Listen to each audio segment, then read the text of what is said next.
하나님 말씀은 신명기 5장 9절 후반부에서 10절 말씀입니다.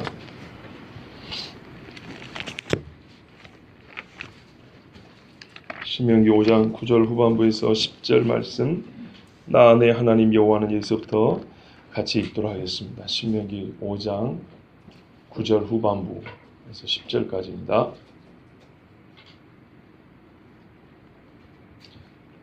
같이 읽겠습니다. 나 내 하나님 여호와는 질투하는 하나님인즉 나를 미워하는 자의 죄를 갚되 아버지로부터 아들에게로 3, 4대까지 이르게 하거니와 나를 사랑하고 내 계명을 지키는 자에게는 천대까지 은혜를 베푸느니라. 아멘. 기도하겠습니다. 하나님 아버지, 오늘도 은혜 주심에 감사합니다.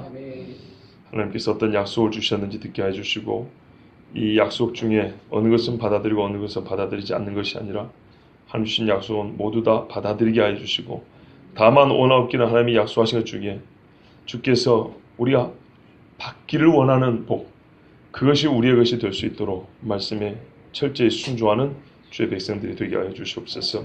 예수 그리스도의 이름으로 기도하옵나이다. 아멘. 성경에서 하나님이 자기 정의를 내린 것을 잘 들어봐야 된다고 그랬습니다. 출애굽기에 보면 하나님 나 여호와는 스스로 있는 자다 이렇게 말하고 있죠. 여호와는 나의 목자다 그러고요. 나는 양의 문이다. 나는 목자다. 나는 포도나무다. 예수님이 자기 정의를 이렇게 내리고 있습니다. 성경에 우리가 눈여겨보지 않기에 또는 별로 원하지 않기 때문에 잘 말하지 않는 하나님의 자기 정의가 있는데 그것은 질투하는 하나님입니다. 질투. 중국 사람들은 질투라는 말을 매우 부정적으로 쓰기 때문에 설교할 때도 질투라는 말을 잘 쓰지 않습니다.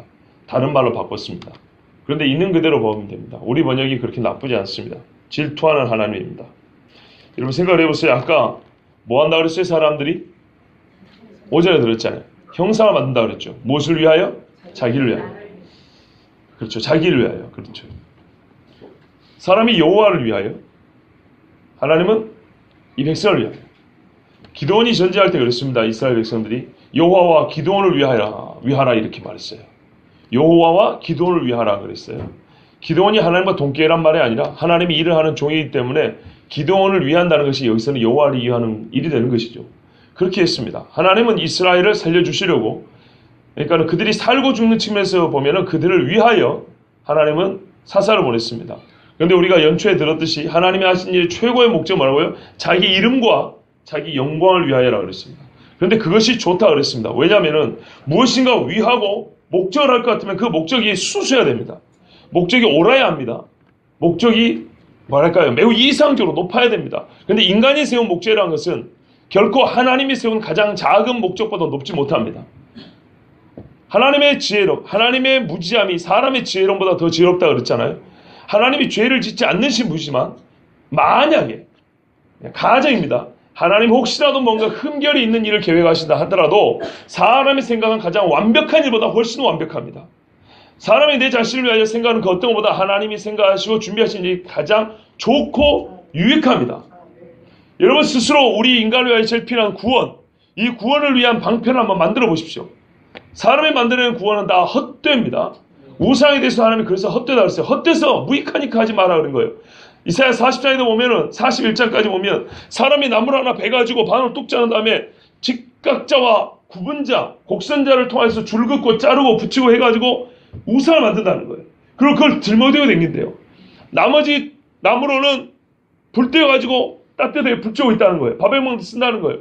그 나무나 이 나무나 똑같은 거예요. 오전에 말씀 안 드린 게 한 가지 있어요. 사람이 뭔가 형상을 만들면요. 그 형상, 그 모양을 갖고 있는 것만 숭배하는 게 아니라 그 모양을 만드는 데 쓰인 재료 있죠. 그것도 숭배하게 돼 있어요. 예를 들어서 불상을 만들 때 항상 어느 지역에서 나는 금으로만 불상을 만든다고 생각을 해보세요. 그러면 그 금을 취급할 때 일반 금과 동일하게 취급할 것 같습니까? 그 금 자체가 무슨 영험한 무슨 효염이나 있는 것처럼 사람들은 그걸 찾기 위해서 애를 쓸 것입니다. 그것을 신성시할 거라 이 말이에요. 여러분 우리가 예수님하고 나누는 이 포도주 잔이 뭐가 그리 중요합니까? 그런데요 서구 시대에 보면 항상 성배를 찾아서 그까짓 게 뭐다고요? 템플 기사다. 성배를 찾아서 예수님이 들었던 포도주 잔 요걸 찾아다닌다고요. 찾아서 뭐 한다고요? 예수님이 들었던 포도주 잔이 크리스탈로 만들었을까요? 금이나 다이아몬드로 만들었을까요? 나무입니다. 대개 나무. 잘해야 사기 정도입니다. 그걸 찾아서 뭐 한다고요 도대체? 그런데 그걸 찾아야 된답니다. 그걸 찾으면 마치 신비한 문이 열릴 것처럼, 내 안에 열린 것처럼 이렇게 근데 다른 세계로 쑥 들어가는, 무슨 영적인 세계로 들어가는 문이 열릴 것처럼 성배를 찾아서 이 난리를 칩니다. 아무 의미가 없는 겁니다. 꼭 그런 것입니다. 우리가 쓸데없는 데다 신성을 부여하면 그와 관련된 것들로 자연적으로 신성이 부여돼 버립니다. 그렇지 않습니까? 김일성이를 신성화시키니까, 신격화시키니까 어떻게 해요? 김일성이가 태어났다고 하는 공간이지만, 태어났다는 백두산 어디를 신성시켜야죠. 확실한 건 김정은은 북한에서 안 태어났습니다. 김정은은 러시아에서 태어났습니다. 그 태어난 것도 가봤어요 저는. 근데 북한에서 어떻게 해요? 백두산에 봉우리가 여러 개 있는데 그 중에 하나가 뭐냐면 김정일, 정일봉이 정일봉. 정일봉에서 태어났어요. 정일봉을 어떻게 할까요? 사람들이 신성화하겠죠. 재밌죠. 김정은이를 신격화하니까 김정은이와 상관이 있는 것들이 다 신격화되는 거예요. 그래서 옛날에 어떤 도둑들이 있었냐, 소위 성자라고 하는 사람들의 유품을 훔치는 도둑질이 많았어요. 도굴범들. 저쪽 동네에서 말이에요. 베드로의 무덤이다, 안드레의 무덤이다, 요한의 무덤이다, 스데반의 무덤이다, 뭐 교황 누구의 무덤이다, 이렇게 해놓고 나니까, 그리고 그 사람들을 성인 칭호를 줬단 말이에요. 그 사람은 성자라고. 이러고 노니까 어떻게 합니까? 그 성자는 가톨릭 교리하면 직통으로 천국 갑니다. 일반 사람들, 범인들은 어떻게 해요? 일반 사람들은 연옥에 갑니다. 99% 연옥 갑니다. 불로 타서 죄를 씻어야 됩니다. 예수 피가 부족해가지고 불로 태워야 돼요, 죄를. 그 빨리 벗어나려면 밑에서 어떻게 해요? 헌금 많이 해줘야 돼요. 미사 많이 들어줘야 되고. 여러분, 불교인들 49제 짓는 거 똑같은 거예요, 사실은. 구천을 떠도는 영혼들이 극락 정토에 가서 영생복락 누리소서. 500만 원. 똑같은 거예요. 그래서 가톨릭 교리에는 죽은 자를 위하여 기도하고 죽은 자를 헌금하고 미사 지내고, 그것이 그 연옥에 있는 사람은 온라인 송금해 주는 거예요. 예.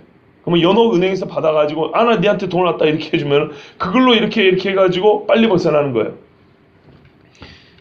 무지막지하죠. 그러니까요, 바로 천국 가려면 어떻게 하면, 그러니까 연옥의 고통을 빨리 마치려면 성스러운 사람들의 공로를 덧입어야 돼요. 예수 그리스도의 공로를 덧입는 게 아니고, 예수님의 의의 옷을 입는 것이 아니고, 성자라고 하는 사람들의 공로를 덧입어야 돼요. 왜? 가톨릭 교회에서는 서로 이렇게 주거니 받거니 가능하기 때문입니다. 그럼 어떻게 해요? 그 자체도 잘못이지만은 그게 가능하다고 생각하는 원리, 방법들을 사람들이 만들어내요. 저 사람은 개인으로 성자로 죽었고 나는 성자가 아니에요. 저 사람의 공로를 어떻게 나한테로 가져올까? 누가 가르친 것도 아닌데 사람들은 자연스럽게 어떻게 한다고요? 그 성자라고 하는 사람의 죽은 후에 유품을 가져와요. 허리띠 한 조각, 발톱 하나, 머리카락 한 줄, 이런 걸 갖고 오고 집안에 신주단지에 딱 넣고, 그게 그 집의 가신이에요. 집안의 신이에요. 가아 보이면서. 저게 구원이 있을까요? 없습니다. 이런 짓을 할 때 하나님이 가만히 계셔 옳습니까? 아니죠. 하나님은 사랑하기 때문에 질투하는 겁니다. 질투는 그 자체 감정적으로는 부정적인 어감을 주지만은 질투의 근원은 어디서부터 시작되냐면 사랑에서부터 시작되는 겁니다. 그리고 우리 번역에 질투라고 했지만 원래 히브리 말은 엘칸나 그럽니다. 엘칸나 무슨 말이냐면 자기 영예를 스스로 지키는 하나님, 이런 뜻입니다. 여호와 로이 그러잖아요. 로이는 나의 목자, 이런 말이에요. 시편에 여호와는 나의 목자가 여호와 로이예요. 여호와 라파, 여호와는 치료하는 하나님이시다 이랬잖아요. 그죠? 그런 것처럼 우리가 하나 붙일 게 하면 질투하는 하나님, 엘칸나. 하나님은 질투하신다. 너무너무 사랑하시기 때문에 우리로 하여금 그 더러운 것에 짝이 되지 않도록, 우리 십계명체 1김에서 배웠잖아요. 나는 내가 너를 바라보는데 네 옆에 누가 또 있는 것을 보기 싫어 그랬잖아요. 자신의 권리를 찾으시고 자기를 스스로 타당히 아시는 하나님, 이제 이게 해석이 좀 필요합니다. 그냥 질투하는 하나님 해버리면은, 우리를 사랑하시기 때문에 우리가 하나님 아닌 다른 것을 섬기는 것을 매우 분노하셔서 우리를 벌하실 수 있겠구나, 이렇게 생각할 수 있죠. 근데 이거는 순전히 감정적으로 이해하는 말씀의 수준이고요. 성경대로 하면 어떻게 하면 자기를 타당하게 하시는 하나님, 이런 뜻이라고 그랬어요. 이게 무슨 말이냐면요, 하나님은 자기 스스로가 자기가 자기 옳음에 대한 근거와 이유를 스스로 갖고 있다, 이런 말이에요. 우리는 어느 직장에 들어갈 때 내가 이 직장에 들어가야 될 이유에 대해서 이력서를 씁니다. 그리고 출입증도 갖고 있죠. 그죠? 이것이 나를 보증해 주는 겁니다. 또는 주변에 누군가가 보증을 서줘야 됩니다. 그러면 그 사람으로 인하여서 내 자신이 이 구조, 이 관계, 이 지위를 얻기에 타당하다라는 것을 확인받게 됩니다. 그런데 엘칸나라는 말은 무슨 말이냐면, 여호와께서 하나님으로서 온전히 유일하게 경배받으실 만한 이유를 하나님 자신 속에 스스로 갖고 계시다, 이런 말입니다. 이해되시죠? 자기 스스로의 타당한 이유를 자기가 갖고 있다는 거예요. 누군가가 증명해 줄 필요가 없어요. 누군가가 확인해 줄 필요가 없어요. 그만큼 거꾸로 누군가가 하나님에 대하여 우리가 믿는 하나님은 이런 하나님이다 하면서 성경과 다른 하나님을 얘기한다든지, 자기 멋대로 하나님의 형상을 만들어 섬긴다든지, 그렇게 되면 하나님 스스로 하나님 안에만 들어있는 그것이 밖에도 나갈 수 없는 거잖아요. 근데 이게 사람 손에서 조작이 되는 거예요. 주물럭주물럭. 그걸 하나님은 허용하지 않아요. 뭐라고 말할까요? 우리 세상에서도 그렇잖아요. 어느 분야에서 대가가 있어요. 대가가 있는데, 제가 어제 저희 예를 하나 드릴게요. 저희 작은 외삼촌이 그 참치횟집을 어제 개업을 했어요. 그래서 가서 인사하러 갔는데, 그 양승우인가? 우리나라 참치 요리사 중에 1인자가 있다 그래요? 혹시 들어보셨어요? 이름이 정확하게 뭐냐? 양승우라 그랬던가? 양승호? 승호? 몰라요. 하여튼 그런 사람이 있어요. 며칠 있다가 청와대도 들어간대요. 얼마 전에 박원순 씨한테 그 요리사 무슨 상도 받았대요. 하여튼 우리나라에서 참치는 대가래요. 자, 그런 사람이 그 대가의 인정을 남들이 해주면은 좋긴 하지만은 자기 실력 자기가 알지요. 그렇죠. 자기가 알죠. 그런데 이제 칼 처음 잡는 사람이 와가지고 내가 당신을 테스트해보고 확인되면 당신의 실력을 인정해 주겠어, 이러면 얼마나 가소로울까요? 그렇죠. 기분 나쁘죠. 이거는 사실 비교가 안 될 문제예요. 하나님의 신성함, 하나님의 거룩함, 하나님의 오르심에 대하여 그 모든 이유는 하나님 안에 다 들고 하나님이 갖고 계세요. 그런데 인간 주제에 하나님 내가 좀 섬겨줄 테니까 하면서 자기 마음대로 만들어놨어요. 내가 이렇게 해주는 밥 그냥 퍼먹어, 이렇게 하는 거예요. 예? 밥 주면 고마워해야지 하면서 식은밥, 쉰밥, 곰팡이 핀밥 갖다 주면서 하나님은 이거 드시는 분이잖아, 그러면서 올려주면 하나님이 받으시겠어요? 그렇게 올려드린다는 말 자체가 하나님에 대해서 딱 그만큼 알고 있다는 거거든요. 하나님에서부터 나온 이야기를 들은 적도 없고 배운 적도 없고 믿은 적도 없고 그냥 순전히 처음부터 내가 만든 하나님인 거예요. 내가 만든 하나님. 그랬을 때 하나님은 이 형상을 만들어 섬기는 사람들, 어떤 형상이기 때문에 어떤 경우는 하나님이다 하면서 만든 경우가 있다고 그랬죠. 여러분, 이게 시내산에서 금송아지기도 하고요, 나중에 여로보암이 베델에서 금송아지를 세웁니다. 여로보암이 베델에서 금송아지를 세우면서 뭐냐면, 이스라엘 사람들아 너희가 예루살렘에 가서 여호와를 섬길 필요가 없다. 왜? 여기 여호와가 있지 않냐 하고 만들어 놓은 게 그것도 금송아지였어요. 그 봐보세요. 사람이 하나님을 섬긴다고 최상으로 만들어 놓은 게 뭐냐면 그러니까 재질은 제일 좋은 걸 썼어요. 금이라는 걸 썼어요. 그렇지만 만들었을 때 인간이 생각할 때 가장 힘 있는 존재가 뭐냐면 소거든요. 여러분, 알파벳 A 있죠? A라는 게 원래요 이렇게 돼 있잖아요. 그죠? 이걸 거꾸로 뒤집으면요 이렇게 돼 있고 이렇게 돼 있어요. 이게 소머리와 뿔을 상징하는 겁니다. 원래 알파벳 A, 모든 것의 머리요 힘이요 권능을 말하는 게 알파 A입니다. 근데 이게 어디서 하면 소머리에서 나왔어요. 소머리를 본뜬 글자입니다. 그들부터 소는 신성한 능력을 상징하고요, 힘을 상징하고요, 권능을 상징합니다. 그러니까 사람이 생각할 수 있는, 하나님에서 직접 드는 것이 아니라 사람 머리에서 나와가지고 하나님을 표현할 수 있는 최고의 이미지는 뭐냐면 기껏해 소인 거예요. 소. 그래서 인간 딴에는 최상으로 만들었지만은 금송아지 하나 만든 거예요. 최고로 비싼 보석하고 최고로 힘 있는 모양을 만들어 놓은 게 금송아지예요. 농사도 못 짓는 금송아지. 그럼 미국에 가면 말이죠. 뭐 있죠? 거기 금융가 있죠. 월가라는 금융가 있죠. 미국에 가면, 미국 가면 있어요. 거기 가면요, 소가 황소상이 하나 있어요. 길거리에. 인터넷 찾아보면 나옵니다. 소가 어떻게 되는지 아십니까? 그냥 서 있는 것도 아니에요. 우리 강의 집사님 가보신 것 같은데. 가봤구나. 안 가봤어요? 또 이렇게 해놓고. 예. 소가 말이죠. 그 소의 힘을 쓰는 모습이 돼 있어요. 이렇게 막. 야, 이렇게 돼 있어요. 이런 조각상이 하나 있어요. 소가 그 자체 힘이 있지만은 강력하게 소의 힘을 사용해가지고 소의 소다움을 보이는 그런 모습이 길거리에 딱 조각이 돼 있어요. 여기가 바로 거기다 이 말이에요. 잘 보세요. 월가. 돈이 도는 데입니다.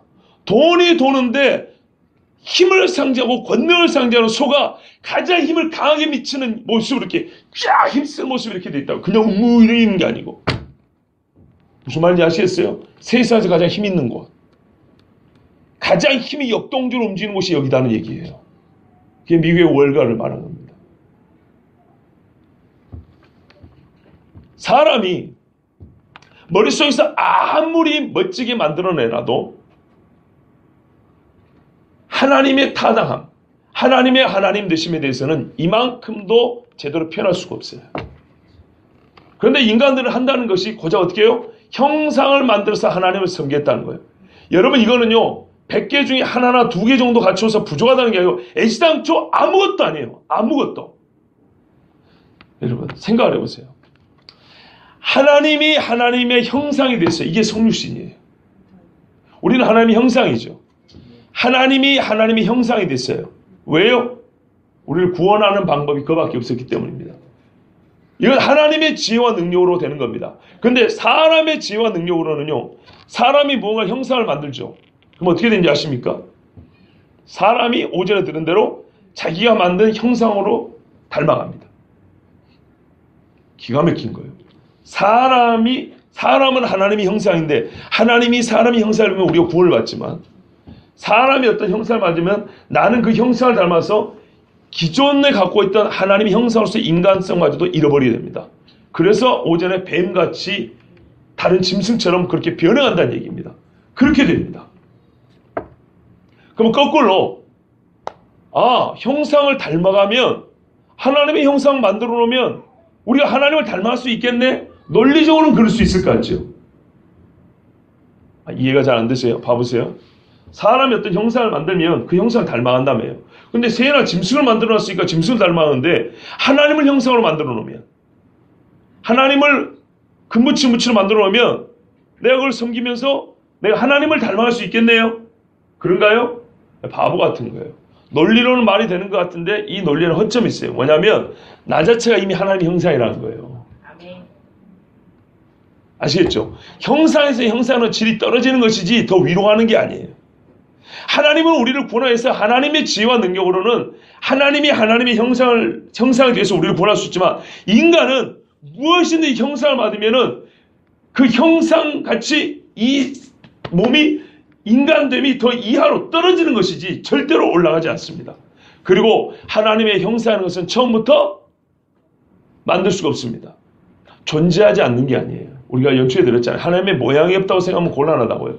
성경은 항상 우리가 그걸 본 적이 없다고 말하지 하나님의 모양이 없다고 말하지 않아요. 모양이 없으면, 어떤 형체가 없으면 우리가 하나님을 닮을 수도 없는 거예요. 우리가 하나님을 닮았다는 것은 영만 얘기하는 게 아니에요. 아시겠죠? 온 전체 인간을 얘기하는 거예요. 그렇기 때문에 하나님의 형체가 없다는 게 하나님을 본 적이 없다는 거예요.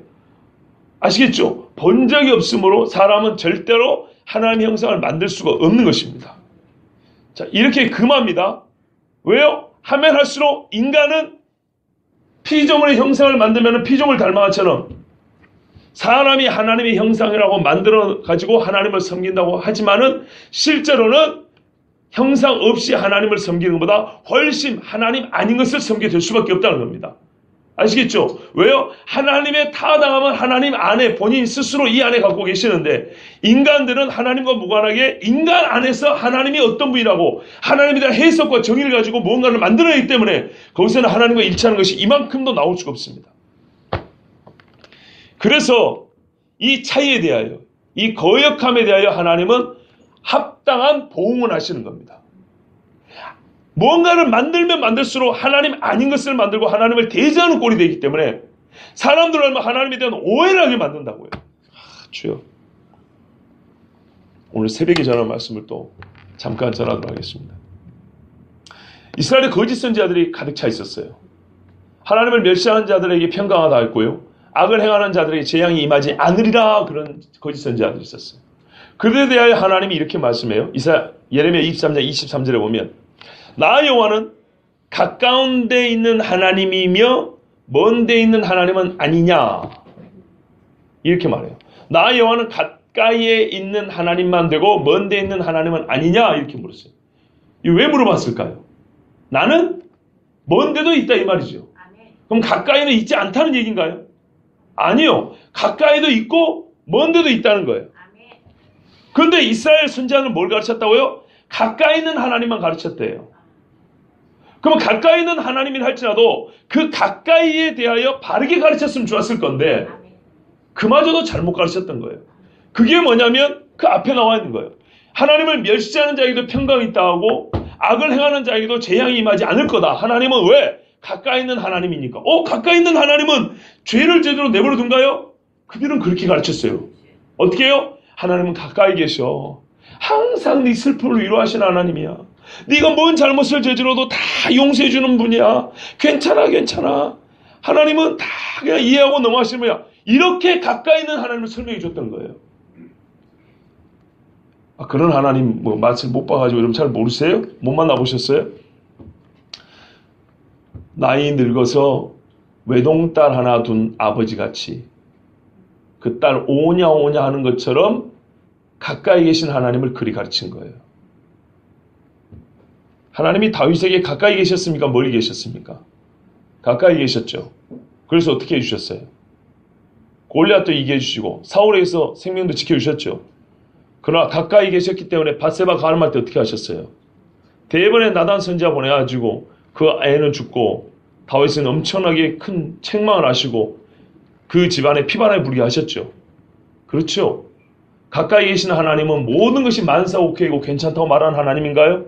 그럼 멀리 계신 하나님을 항상 막 이놈의 새끼가 막 때리고 우리를 억압하고 독재자처럼 그렇게 우리를 다스리는 그런 분인가요? 아니죠. 시편을 보세요. 멀리 계신 하나님에게서 구원을 받습니다. 여호와여 하늘 가르고 임하시옵소서 그런다고요. 멀리 계신 하나님이 시킨다고요. 엘리사도 보세요. 저 멀리 산후를 두른 것이 불말과 불병거라고 그랬어요. 아람 군대 꼼짝을 못해요. 그렇죠? 멀리 계신 하나님은 맨날 맷때리고 막 욕하고 우리를 막 억압하고 그런가요? 아니라니까요. 그래서 하나님 이렇게 말해요. 나 여호와는 천지에 충만하지 아니하냐. 모든 곳에 있다는 말이에요. 가까운 데와 먼 데. 그렇죠? 가까운 데와 먼 데 동시에 계세요. 그러면 같은 성품으로 계세요. 같은 성품. 그러니까는 우리 인간이 거리를 나눈 다음에 가까이 있을 때는 하나님의 이런 성품을 우리에게 보이시고 멀리 있을 때는 이런 속성을 보이시고 이 자체가 완전 잘못된 개념이에요.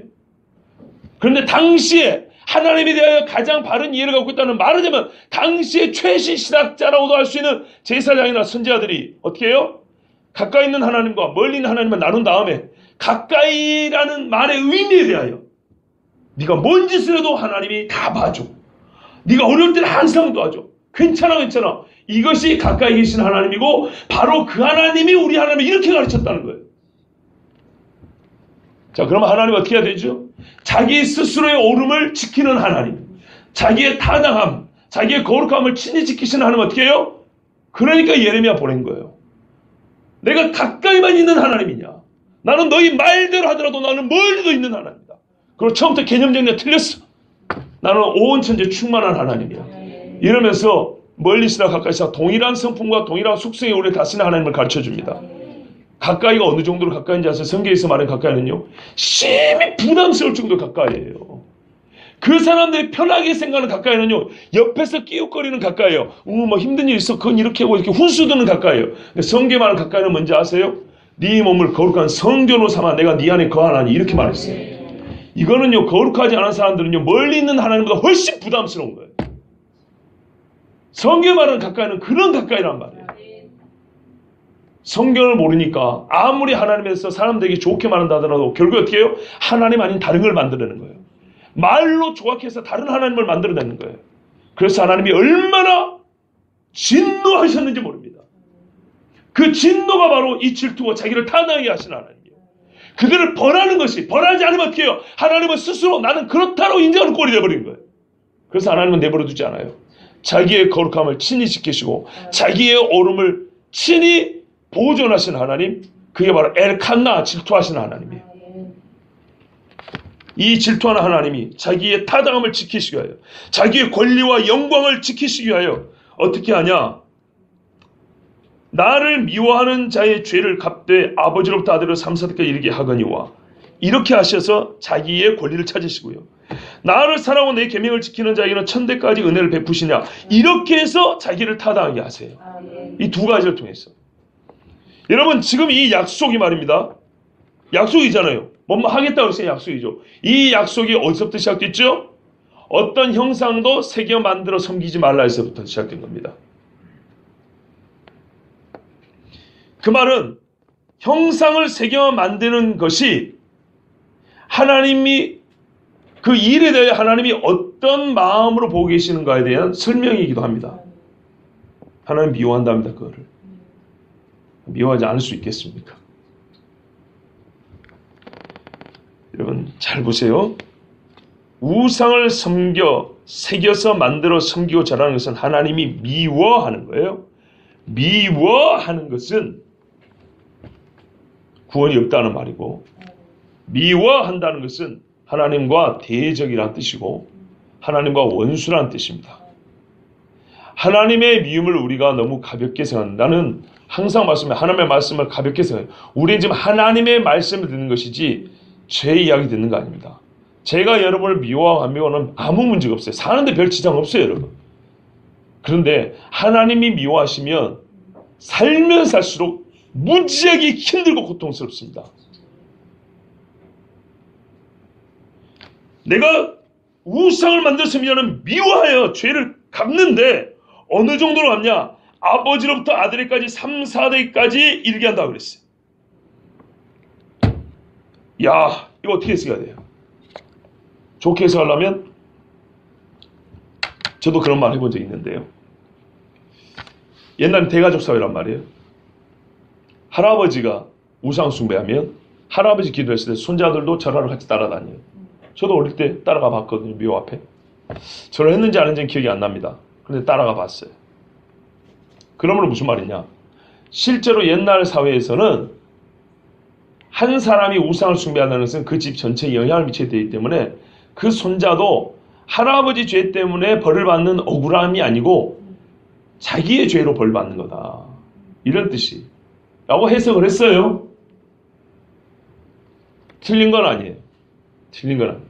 저희 아버지를 뵌 분들은 아시겠지만 신앙생활 진짜 열심히 하시고 훌륭한 신앙인입니다. 그런데요, 어릴 때부터 큰 병을 앓고 지금까지 살고 있습니다. 근데 어떤 기도하는 분이 그랬대요. 장로님,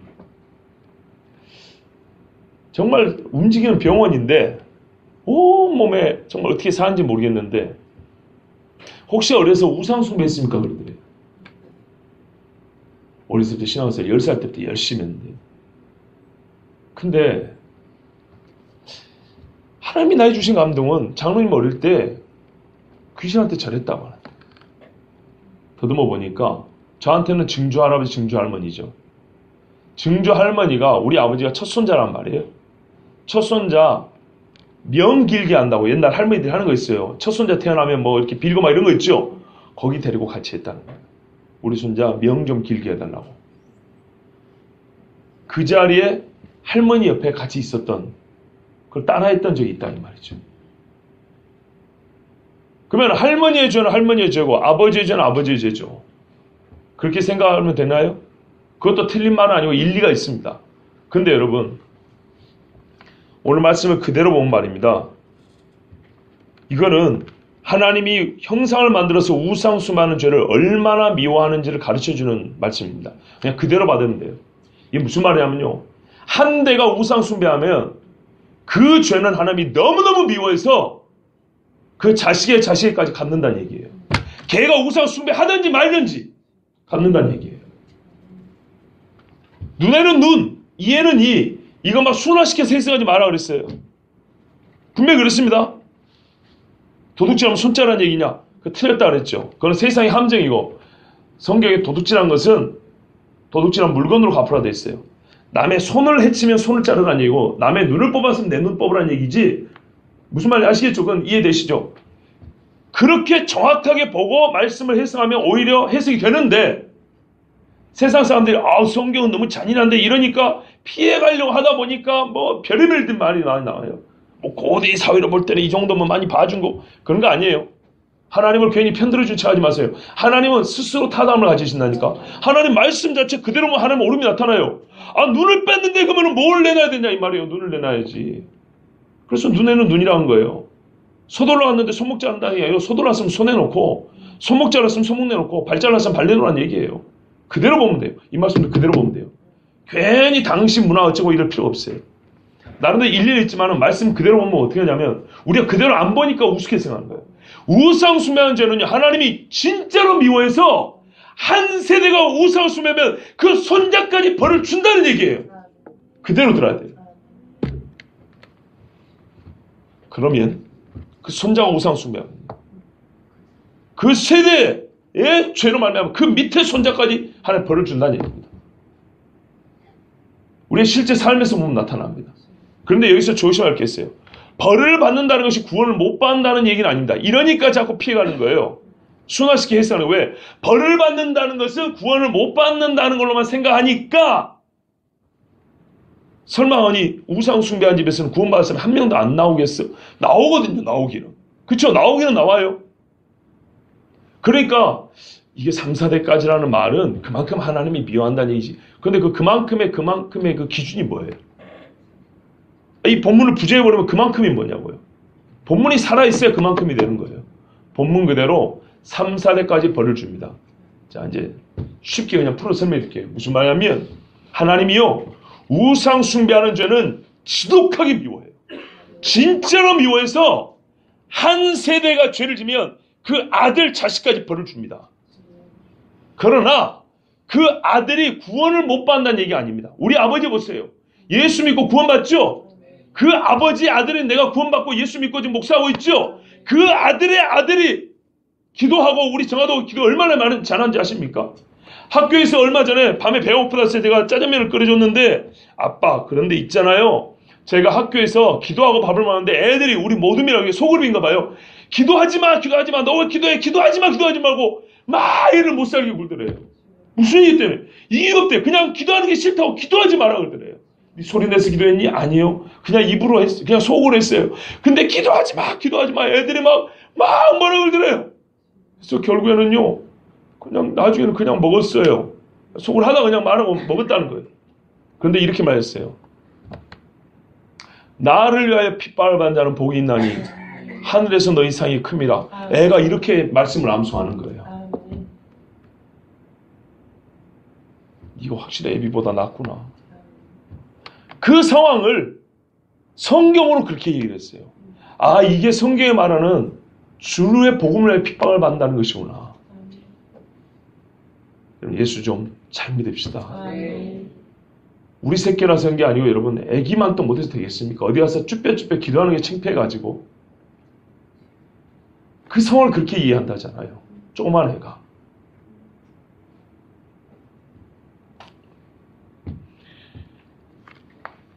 그러면 우리 증조 할머니, 증조 할머니 우상 숭배하고, 할아버지가 우상 숭배하고, 아버지도 그때 따라하고, 그럼 나는요? 우리 아버지는 구원을 못 받았습니까? 그거 아니에요. 그렇게 말하면 구원을 아무도 못 받죠. 그런데 구원을 받지만 벌이 곧 구원을 받느냐 못 받느냐 아니고, 구원은 받지만 벌을 겸하여 받을 수 있어요. 다윗이 구원을 받았지만 벌 안 받았습니까? 벌 받았죠. 모세가 구원을 받았지만 벌 받았죠. 예, 그 말입니다. 이 집에서는 절대 구원자가 못 나온다는, 구원받으면 못 나온다는 게 아니라 나오긴 나오지만 그의 신앙이 더 평탄할 수 있었는데 우여곡절과 고통이 겸하여 온다는 얘기입니다. 죄로 말미암아.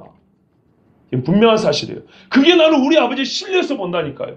내가 보기에 저렇게 신앙 사람 멋지한 사람이 없어요. 지금도 제일 존경해요. 그런데 삶이 힘들어요. 너무 힘들어요.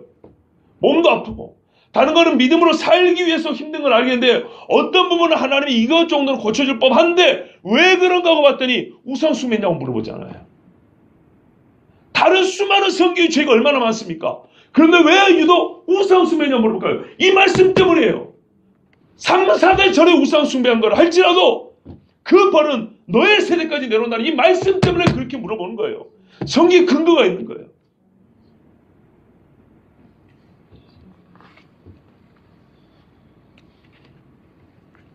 여러분, 우상 숭배의 죄에 대하여 하나님이 벌하실 때는요, 그 벌하심의 대상이 할아버지와 아버지와 아들, 그 밑에 증손자까지도 내려갈 수 있다는 걸 아시고, 지금이라도 우상 숭배 형상이라고 할 것이 갖고 있으면 아직도 아쉬워서 갖고 있는 부적 같은 거 하나 있으면 당장 버리고 회개해야 됩니다.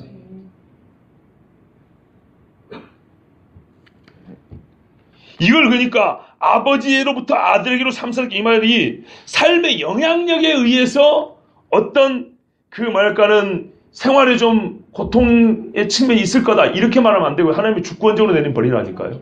아버지가 우상 숭배한 집에 살다 보니까 좀 악신이 들락날락한다 이 정도로 생각하면 안 돼요. 그 아버지의 영향 때문에 아들이 좀 삶이 힘들다 이렇게 보면 안 되고 그 위에서 하나님이 주권적으로 벌을 내려버린 거라고요. 그 정도로 더럽고 무서운 죄가 우상 숭배예요. 말씀 그대로 받으셔야 돼요.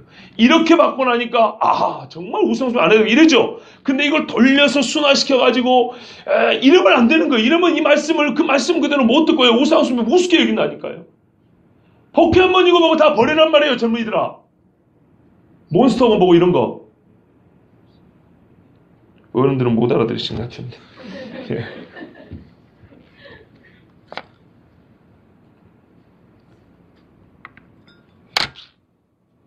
나를 사랑하고 내 계명을 지키는 자에게는 천대까지 은혜를 베푸느니라. 여러분, 그러면 우상 숭배하는 게 하나님을 미워하는 죄라 그랬죠. 하나님도 미워하지만 하나님을 미워하는. 보세요. 나를 미워하는 자라 그랬어요. 우상 숭배는 하나님을 미워해. 그러니까 자기를 위하여 반대는 중립이 아니고 반드시 하나님을 미워하게 되어 있습니다. 그러니까 자기를 위하지 않는 사람은 반드시 어떻게 된다고요? 하나님을 사랑하게 되어 있다고. 이게 10절 말씀이에요. 형상을 만들지 않고 하나님을 섬기는 사람은 하나님을 사랑하는 자라는 거예요. 그럼 하나님을 사랑하는 사람은 우상을 숭배하지 않는 걸로 그치는 게 아니라 하나님을 열렬히 예배하는 자가 되겠죠. 전하며 섬기고 예배하겠죠. 다르게 말하면 나를 사랑하고 내 계명을 지키지 않는 자는 전부 다 우상 숭배자는 얘기입니다. 이게 이 말을 이렇게 보면 이 말을 뒤집어서도 저렇게도 볼 수 있는 거예요. 봐보세요. 형상을 만들어 우상 숭배하는 자는 하나님을 미워하는 자고 우상 숭배하지 않고 하나님을 섬기는 자는 하나님을 사랑하는 자인데, 그죠? 그러면 하나님을 우리가 거꾸로 우리는 믿는 사람이라 하니까 우리에겐 적어도 형상으로서 우상은 없는 사람이라 하니까 그럼 이 말씀에 비춰보자고. 진짜 없는지 어떻게 알 수 있냐? 내가 진짜로 하나님을 사랑하느냐? 하나님의 계명을 지키느냐? 하나님 사랑하는 하나님 계명 안 지키죠? 그러면 여러분 반드시 우상 숭배자입니다. 제1계명과 제2계명 어기는 사람입니다. 성경대로 하자고요. 성경대로. 그렇죠? 나를 미워하는 자는 분명히 우상 숭배자고요. 나를 사랑하는 자는 우상 안 숭배하는 자다.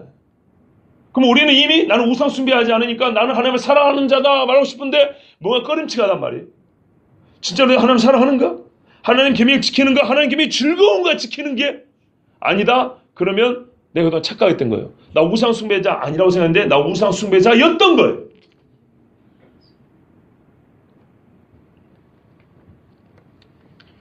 여기에 대하여 다른 변명을 할 수가 없습니다. 말씀이 너무 명확해요.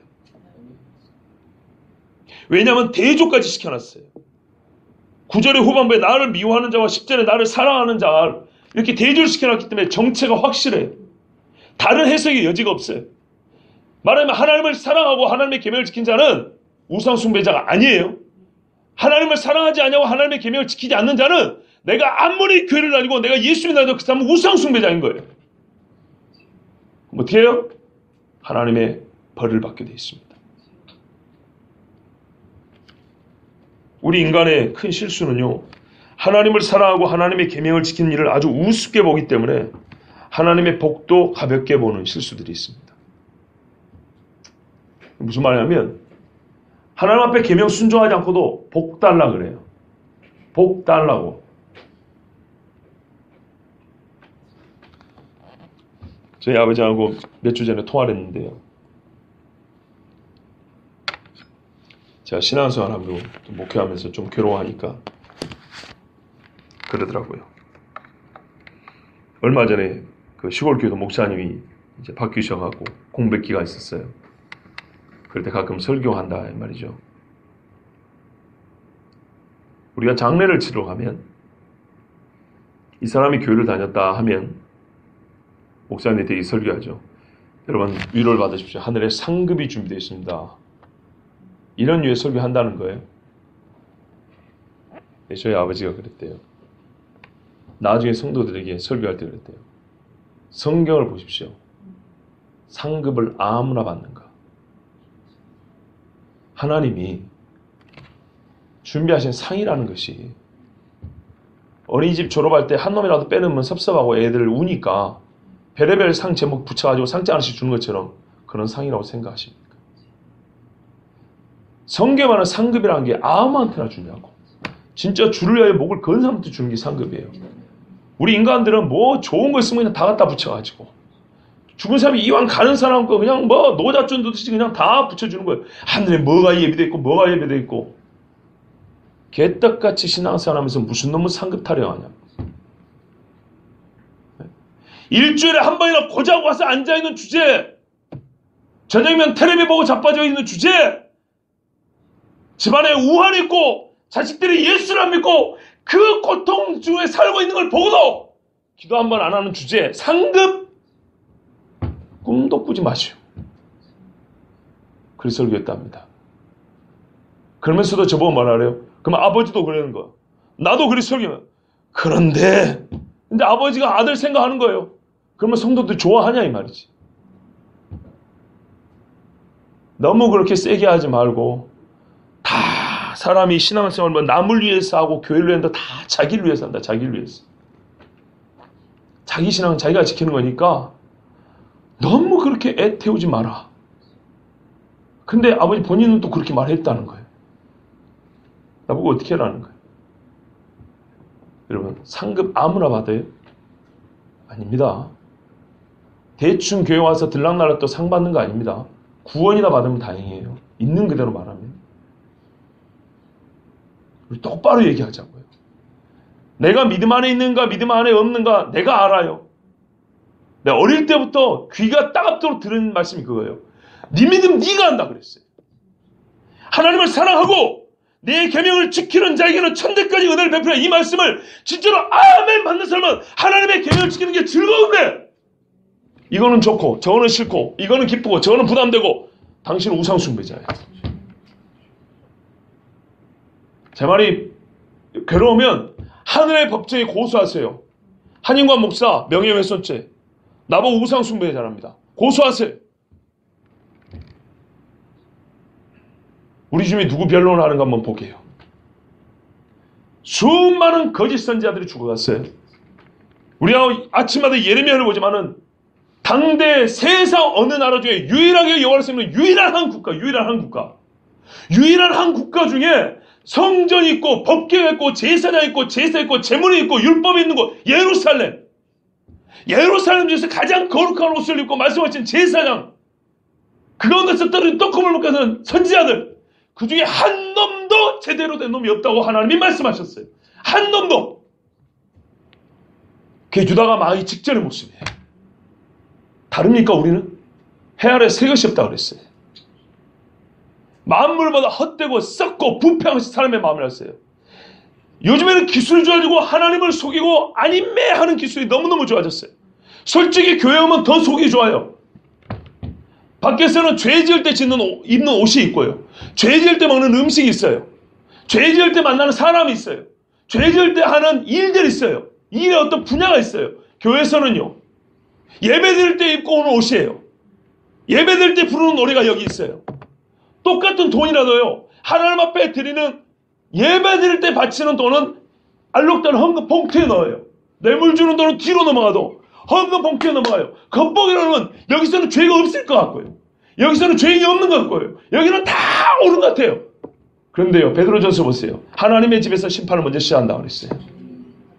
자기 믿음 자기 하는 거. 왜 그런지 아십니까? 훨씬 더 은혜가 많기 때문이에요. 왜 유대인들이 하나님 앞에 벌을 많이 받았어요? 유대인은 약속들이 있고 믿음의 조상들이 있고 언약이 있고 메시아가 그 집에 혈통으로 왔고 받은 복이 얼마나 많냐 이 말이에요. 그런데도 그들의 메시아를 임하는 손을 빌어 죽였어요.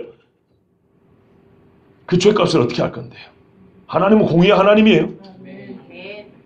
그래서 받은 은혜가 많을수록 하나님이 달라는 게 많다는 거예요. 여러분, 진짜 주님 앞에 설 날 멀지 않았습니다. 잠깐입니다. 저는 연세 드신 분들을 보면 젊을 때 모습을 생각해 봅니다. 젊을 때 어땠을까? 한 30년 전에 어떤 모습이었을까? 그때 이렇게 늙을 줄 알았을까? 이렇게 시간이 빨리 갈 줄 알았을까? 전혀 몰랐겠죠. 젊은이들 보면 50년 후를 생각해 봅니다. 한 3, 40년 후부터 50년 후를 생각해 봅니다. 어떻게 늙어갈까? 그 얼굴이 어떤 모양으로 변할까? 잘생겨 못생겨면 나이 들면 어떻게 당연히 못생겨지죠. 외모를 볼 텐데 그 얼굴에 나타나는 주름은 그 사람의 인생이 어떤 걸 보여줄까? 그 눈꼬리는, 그 입꼬리는, 그 웃음의 그 미소는 그 사람의 마음의 정직함과 음흉함과 순결함과 간사함 어떤 것을 나타내줄까? 상상해 봅니다. 남을 판단하는 것이 아니고 그게 인생이기 때문이에요. 순식간에 변해버려요. 순식간에 시간이 다 가버려요. 그런데 그럴 줄 모르고 지금 이것이 다인 줄 알고 그러고 살아요. 세상에도 보험 들어놓지 않습니까? 보험 들어오면 여기다 드세요. 하나님을 사랑하십시오. 수천만 원짜리 보험보다 나아요. 하나님의 계명을 좀 지켜보세요. 보험도 계약을 맺으면 돈만 내는 게 아니라 지켜야 될 준수사항이 있잖아요. 그거 안 지키면 깨지죠. 나중에 보험금 타러 왔는데 중간에 이거 우리 약속 위반인데 어떤 행동을 어떤 일을 한번 하셨네요. 이러면 보험금 우리가 드릴 수가 없습니다. 뭐 이런 경우가 있단 말이에요. 그런 시답지 않은 거 들지 마시고 차라리 보험을 들라면 하나님의 계명을 철저히 한번 지켜보세요. 내 죽은 다음에 내 새끼들 굶어 죽을까봐 사망보험 제발 뭐 들어도 뭐 죄라고 말할 일 없습니다만은 진짜 죄로운 분들은 그게 그리 들 필요가 없어요. 세상에 소설가인 러시아의 톨스토이도 그랬잖아요. 사람이 무엇으로 사는가. 짧은 글입니다. 한번 읽어보세요. 사람이 이 땅에 걱정이 많거든요. 사람이 무엇으로 사는가. 그 이야기 아시죠? 모르시면 잠깐 얘기 드릴까요? 하나님이 범죄한 천사를 땅으로 보냈어요. 범죄한 천사를 땅으로 보냈는데 왜 범죄 땅으로 보내냐면 하나님이 어떤 아주머니를 데리고 오라 그랬어요. 때가 됐다고. 이 아주머니가 침대에 누워서 막 병 앓고 막 고민 막 힘들어하는 거예요. 근데 그 집에 딸 쌍둥이가 태어났어요. 아버지는 얼마 전에 산에서 일하다 죽고 어머니가 딸 쌍둥이를 키워야 되는데 젖먹이들이란 말이에요. 근데 얘들을 키워야 되는데 어머니가 옛날에 무슨 이 부채 폐병 같은 병들 있잖아요. 이 병을 갖고 젖도 못 먹이고 곧 죽게 생겼어요. 그런데 이 어머니까지 데려가면 이 쌍둥이 딸내미 어떻게 하는 거예요? 깐난 애들, 응애응애 울고 있는 애들 어떻게 할 거예요? 그래서 천사가 그럴 수는 없습니다. 하나님. 저 아이들을 생각해서 이 엄마를 이거 데려갈 수는 없는 것입니다. 하나님 앞에 항명을 했어요. 이놈의 새끼 데리고 와! 그러면서 너는 죄를 지었으므로 땅으로 내려가면서 발가벗겨서 땅으로 쫓아버렸어요. 그래서 이 내려온 천사가 어느 구두집에 들어가가지고 그 구두 수선을 배우면서 그 집에 일을 하게 됐어요. 한 6년쯤 지났는데 어떤 아주머니가 예쁘장한 아이들 두 자매를 쌍둥이인데 머리를 묶어가지고 왔어요. 그래서 구두 그 장인에게 이 아이들 발에 맞는 구두 좀 만들어 달라 그랬어요. 근데 이 천사가 보니까 어디서 본 것 같아요. 어디서 봤더라. 그때 그 아이들이었어요. 깐난 아이들, 막 태어난 두 자매, 쌍둥이 자매. 아빠는 일찍 죽고 엄마는 병에 걸려서 하나님이 데리고 할 때 내가 항명했었는데 하나님이기 때문에 사람이 무엇으로 사는지 똑똑히 보고하라고 이 천사, 범죄한 천사를 땅으로 보냈단 말이죠. 그런데 6년이 지난 다음에 그 아이들이 잘 자란 거 봤어요. 그래서 그 아주머니한테 물어봤어요. 아주머니 이 아이들이 딸입니까? 아니요. 사실은 이 아이들이 막 태어났을 때 그 아버지는 살아서 일하다 사고로 죽고 엄마가 애를 키우는데 엄마가 병이 걸려서 젖도 못 먹여서 나한테 우리 집에도 아들이 그때쯤 태어나서 젖똥냥하러 왔던 이웃집 애들이거든요. 안타깝게도 그 엄마도 병으로 돌아가셔가지고 내가 우리 딸이다 하고 지금까지 키웠습니다. 참 잘 컸죠? 이쁘죠? 애들이 밝고 너무 이쁜 거예요. 그때 하나님이 다시 그 천사에게 들려주신 말씀. 사람이 무엇으로 사는가? 사람은 하나님의 말씀으로 산다는 거예요. 내가 다 먹이고 살리고 입힌다는 거예요. 그런데 여러분, 이 글을 누가 썼다고요? 러시아 사람 톨스토이가 쓴 겁니다. 근데 세상에 톨스토이가 믿음이 아주 좋았다는 말을 못 들어봤어요. 근데 적어도 그 사람이 성경의 모티브를 가지고 사람이 무엇으로 사느냐, 인생에 있어서 아주 중요한 질문이거든요. 이 대답을 그 짧은 단편을 통해서 주는 게 뭐냐면 사람은 하나님으로 산다는 거예요. 하나님이 살려주면서 산다는 거였어요. 그런데 지금은 기독교 국가라고 말하기에 자부심을 가지고 있는 대한민국의 신앙인들이 하나님으로 온전히 사는 사람이 몇이나 되냐 이 말이에요. 하나님으로 산다는 것은 하나님을 사랑하고 하나님의 계명을 지키는 거예요. 사도행전을 보면 돼요. 사도들이 변해간 모습을 보면 돼요. 이게 하나님을 사랑하는 사람들이에요. 왜? 베드로가 그랬잖아요. 네가 나를 사랑하느냐? 여기 모든 사람들 네가 나를 사랑하느냐? 내 양을 먹이라 내 양을 치라 그랬다고요. 그리고 나서 베드로가 한 일이 그 일이에요. 그게 하나님을 사랑하고 하나님의 계명을 지킨 것이에요. 왜냐하면 너희는 땅끝까지 내 보고 증인이라고 그랬지 않습니까? 계명을 지켰고 하나님을 사랑해서 계명을 지켰어요. 사도행전의 사도들이 한 모습, 사도들의 사랑한 모습을 보면 이게 바로 오늘 이 10절 말씀하고 딱 맞는 거예요. 그렇지 아니하면 우상숭배자예요. 지금은 매우 교묘하게 우상숭배로 끌고 간다 그랬습니다. 철저하고 확실하게 하나님을 섬기지 않으면 애매한 상황이 있으면 반드시 우상숭배로 넘어갑니다.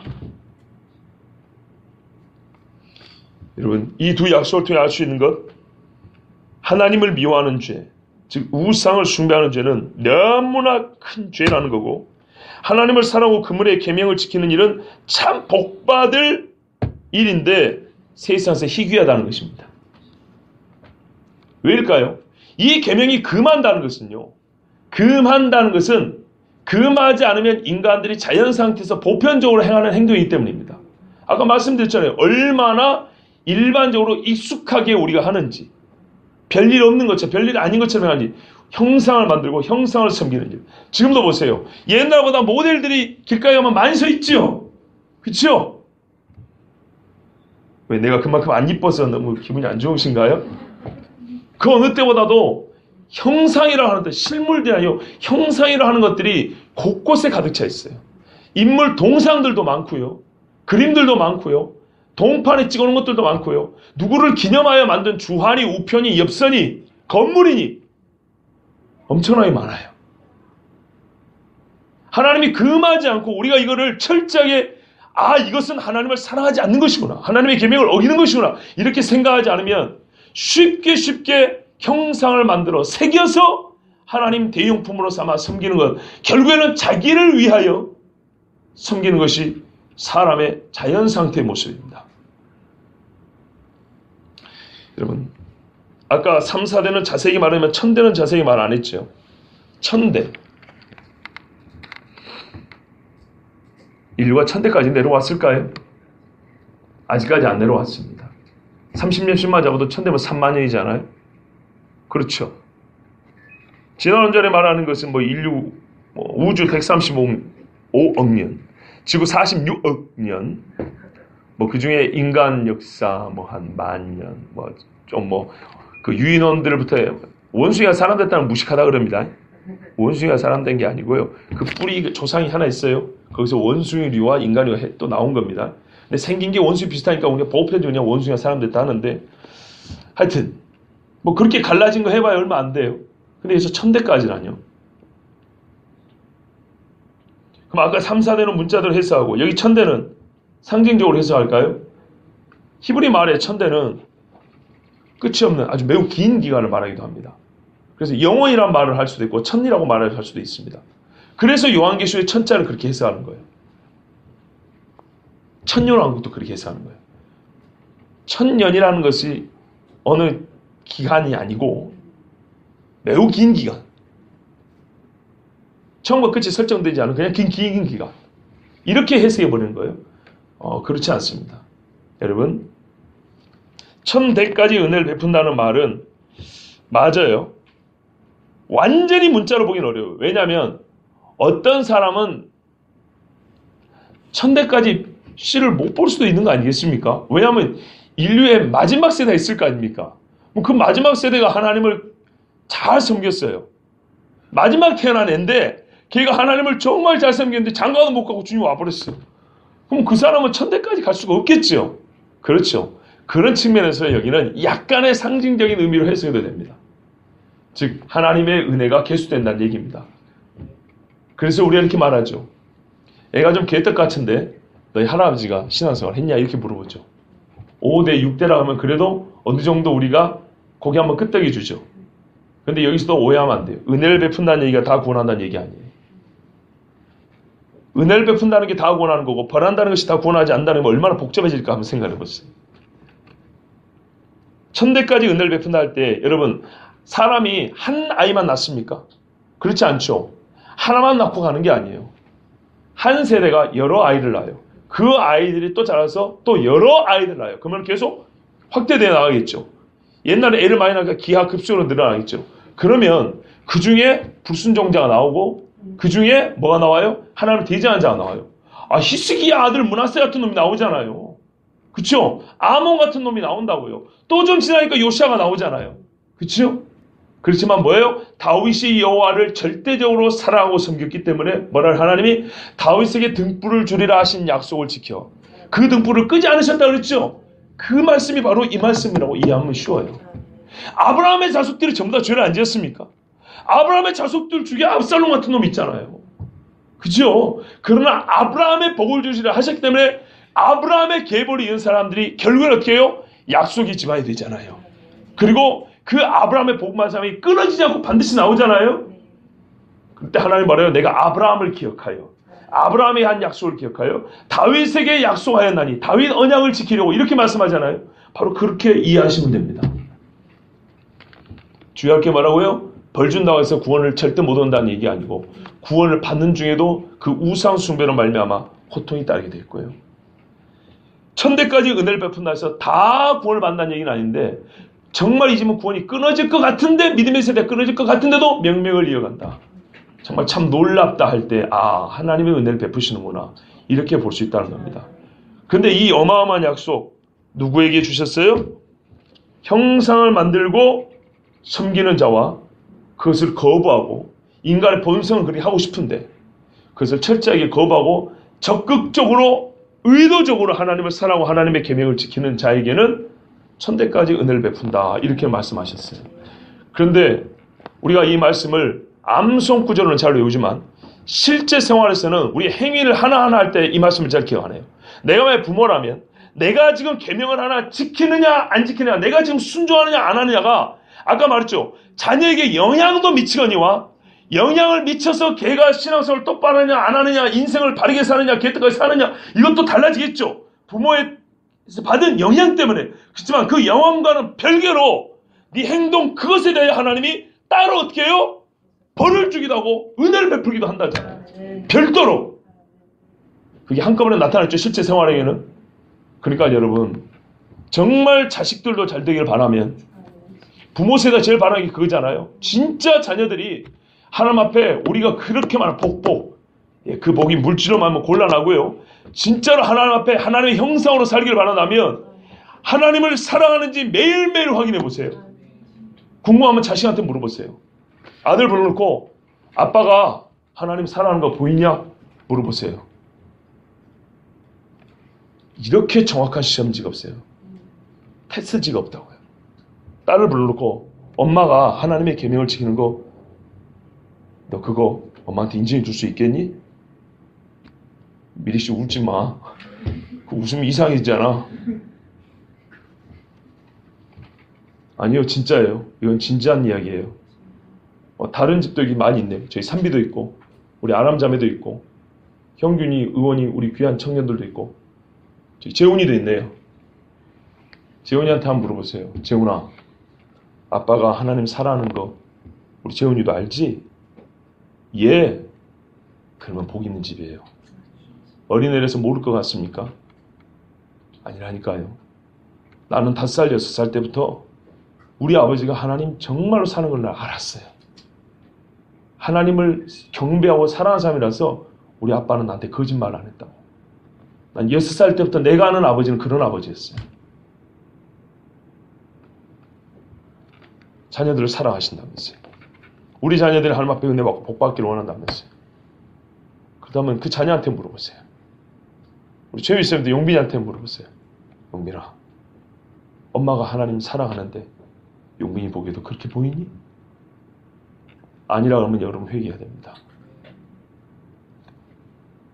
감사에도 10계명은 말이 길지가 않아요. 설명이 길지가 않아요. 소위 도덕철학으로 말하는 칸트의 정언명법. 그냥 이유 없어요. 이건 반드시 그래야 되는 거예요. 그런 거예요. 그런데 성경에는 그런 건 아니지만은 약간의 설명이 붙여져 있지만은 장황하지 않아요. 너무나 당연하기 때문이에요. 여러분, 확실한 것일수록 설명이 많이 필요가 없습니다. 하나님이 이렇게 약속하셨습니다. 스스로를 타당히 하신다 그랬죠?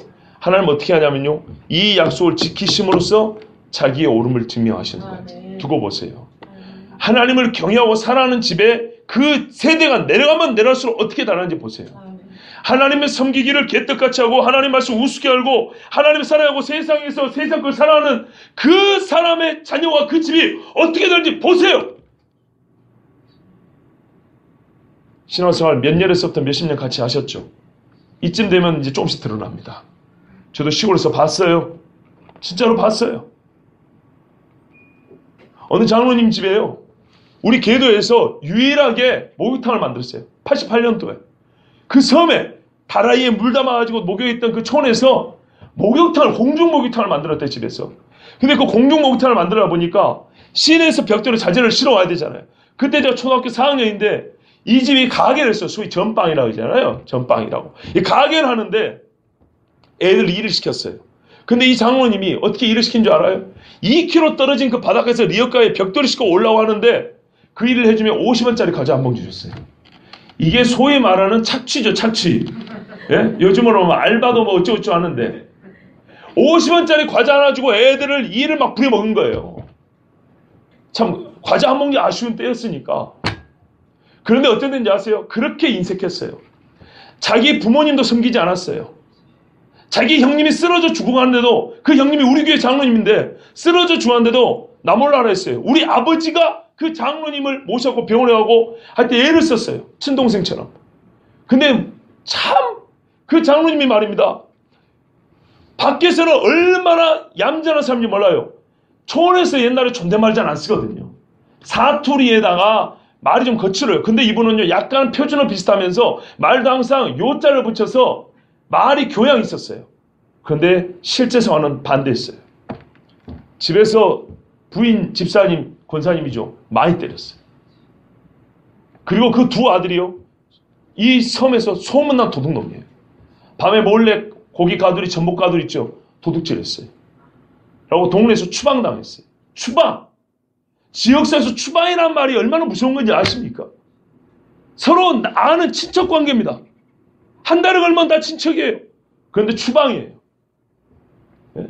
그리고 무서운 거는 그 집의 후손들이 아주 힘들었어요. 남의 집에 사고 난 것을 다 이렇게 뭐 이게 모든 걸 죄, 벌이라고 말하는 건 아니에요. 그러나 전체적인 이야기를 하는 거예요. 전체적으로. 시간이 갈수록 너무 불행해지는 집이 되고 있어요. 동네에서 왕따가 될 수밖에 없어요. 그리고 그분은 교회에서도 장로직에서 물러났어요. 창피해서 할 수가 없는 거예요. 본인이 자기를 아니까. 하나님을 사랑하고 계명을 지켰으면 그러지 않았을 거예요. 그 집이 완전히 달라졌을 거예요. 정말 인정받는 집이 됐을 거고 칭송받는 집이 됐을 거예요. 그런데 젊어서부터 관심이 다른 데 있었고 겉에 보이는 거하고 속이 완전히 다른 사람이었어요. 그리고 그 자녀들이 도둑질을 하고 나쁜 일을 하고 동네 사람들이 손가락 자기도 거짓말로 거짓말하다가 자식도 망하고 본인도 망하고 부모 섬길 줄도 모르고 형제 우애도 없고 모든 것을 다 잃어버린 사람이 됐어요. 좋습니까, 여러분? 예수 믿는 사람도 그렇게 하나님 앞에 예수 믿는다고 했기 때문에 이렇게 더 큰 벌을 받는 거예요. 제발 하나님이 살아계신 줄 좀 아십시오. 아멘. 하나님이 진짜 좋은 분이에요. 너무너무 좋아요. 왜냐하면 여러분이 여기 앉아있는 게 하나님이 좋으신 분이라는 거예요. 우리가 하나님 앞에 지은 죄가 얼마나 많아요. 솔직해서 딱 까만하면 얼마나 많냐고요. 근데 우리가 여기 지금 서서 하나님 앞에 예배하고 있어요. 근데 이 큰 은혜를 받았으면 히브리서 말씀처럼 이 큰 구원을 등한히 여기지 마세요. 제발 예수 믿는다면서 하나님 말씀 우습게 좀 보지 마시고 하나님이 그렇다 하면 좀 그렇다 하면 살아보세요. 예? 그렇다는 것도 빙글빙글 돌려왔어요. 그러니까 세상에서 십자가 아래에 있는 사람들이 하는 말 듣고 강도들도 말하잖아요. 십자가에서 예수님 놀리는 사람들, 대제사장과 유대인들이 하는 말 듣고 강도들도 예수님에 대해서 막 놀리고 잘못된 말 하잖아요. 세상 사람들은 우리가 하는 말을 듣고 교회를 영한다니까요.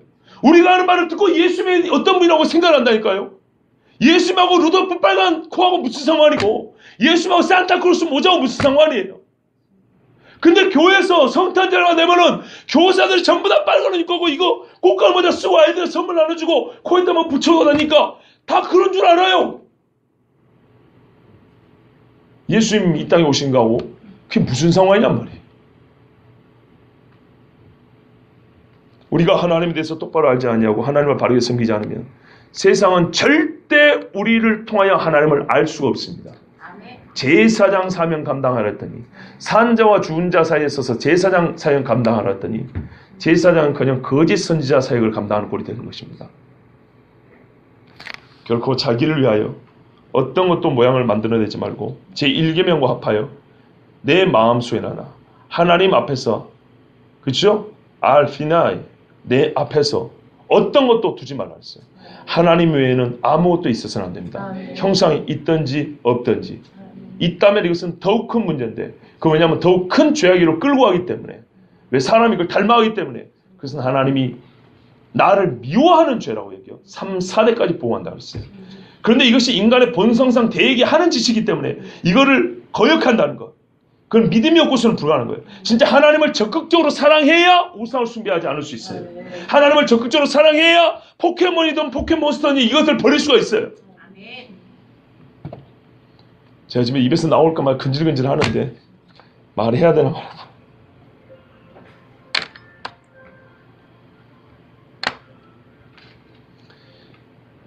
덕이 안 될 것 같아서 말 안 하겠습니다. 참 중요한 이야기긴 한데 지금 이 공개적인 자리에서 얘기할 게 아닌 것 같았어요. 제가 얼마 전에 목회자들 우리 친구들 만났다 그랬죠. 그 친구들한테도 한마디 했어요. 우리가 목회자이지만 참 부끄러운 게 있다. 세상 사람과 똑같은 것들인데 이러이러한 거 아니냐. 대답을 못했어요. 버려야 한다. 버리기 어려운데 정말 하나님 앞에 기도하고 하나님이 변화시키니까 되더라. 버려야 한다. 그럼 그렇게 말할 때 어떤 친구라도 나는 아니야 이래 말했는데 아무도 말하는 사람이 없었던 걸 볼 때 목사라고 하는 사람들도 사실상 정말 작정하라고 하나님을 사랑하기로 뜻을 정하지 않으면요. 세상 사람들 가는 거 비슷하게 따라갑니다. 여기 섰을 때 목사일 뿐이에요.